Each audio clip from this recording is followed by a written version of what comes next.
பிரதமர் உச்சநீதிமன்ற தலைமை நீதிபதியை தனிப்பட்ட முறையில் சந்தித்தது தவறான நடைமுறை. மூத்த வழக்கறிஞர் பிரசாந்த் பூஷன் கருத்து. சர்ச்சை பேச்சாளர் மகாவிஷ்ணுவை பரம்பொருள் அறக்கட்டளைக்கு அழைத்து சென்று விசாரணை. வெளிநாடுகளில் கிளை அமைத்தது எப்படி? நன்கொடை எங்கிருந்து கிடைக்கிறது என காவல்துறை கேள்வி. உரிமமின்றி மகளிர் விடுதி நடத்தி வந்த இன்ஃபா என்பவர் கைது. பலமுறை அறிவுறுத்தியும் காலி செய்ய மறுத்ததாக கட்டட உரிமையாளர் குற்றச்சாட்டு. தென்காசி மாவட்டம் செங்கோட்டை அருகே கேரளா செல்லும் சாலையில் கடும் போக்குவரத்து நெரிசல். 6 மணி நேரத்திற்கும் மேலாக காத்திருக்கும் வாகனங்கள். நீலகிரி மாவட்டம் சேரங்கோடு ஊராட்சி மன்ற அலுவலகத்தில் லஞ்ச ஒழிப்பு போலீசார் விடிய விடிய சோதனை. கணக்கில் வராத 3,25,000 சிக்கியதாக தகவல்.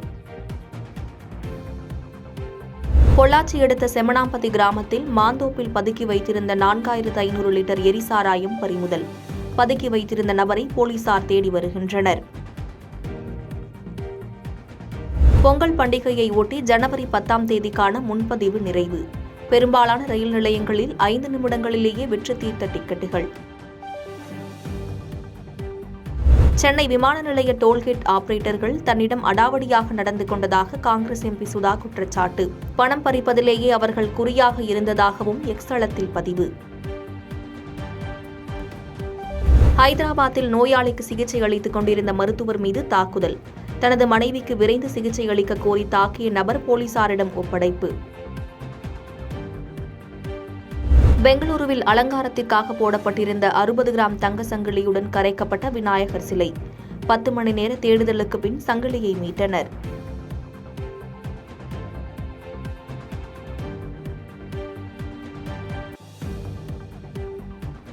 மதுரையில் பெண்கள் தங்கும் விடுதியில் ஏற்பட்ட தீ விபத்தில் 2 பெண்கள் உயிரிழப்பு. புகை மூட்டத்தால் மூச்சு திணறல் ஏற்பட்டு 4 பேர் மருத்துவமனையில் அனுமதி. மதுரையில் மகளிர் விடுதியில் ஏற்பட்ட தீ விபத்துக்கு ஃப்ரிட்ஜ் வெடித்ததே காரணம். காவல்துறையினர் நடத்திய முதற்கட்ட விசாரணையில் தகவல். மதுரை பெண்கள் விடுதியில் ஏற்பட்ட தீ விபத்துக்கு தொடர்பாக விடுதி உரிமையாளர் கைது. பழமையான கட்டடம் என மாநகராட்சி நோட்டீஸ் அளித்தும் தொடர்ந்து விடுதி நடத்தி வந்ததாக விசாரணையில் தகவல். சிதம்பரம் அருகே காரும் லாரியும் நேருக்கு நேர் மோதி விபத்து. 2 பெண்கள் குழந்தை உட்பட ஒரே குடும்பத்தைச் சேர்ந்த 5 பேர் உயிரிழந்த சோகம். தமிழ்நாட்டில் 500 கோடி ரூபாயை முதலீடு செய்கிறது கேப்டர் பில்லர் நிறுவனம். முதலமைச்சர் மு.க. ஸ்டாலின் முன்னிலையில் புரிந்துணர்வு ஒப்பந்தம் கையெழுத்து. கோவையில் தொழில்துறையினருக்காக மேலும் ஒரு சிட்பி வங்கி கிளை அமைக்கப்பட உள்ளது. மத்திய நிதி அமைச்சர் நிர்மலா சீதாராமன் பேச்சு.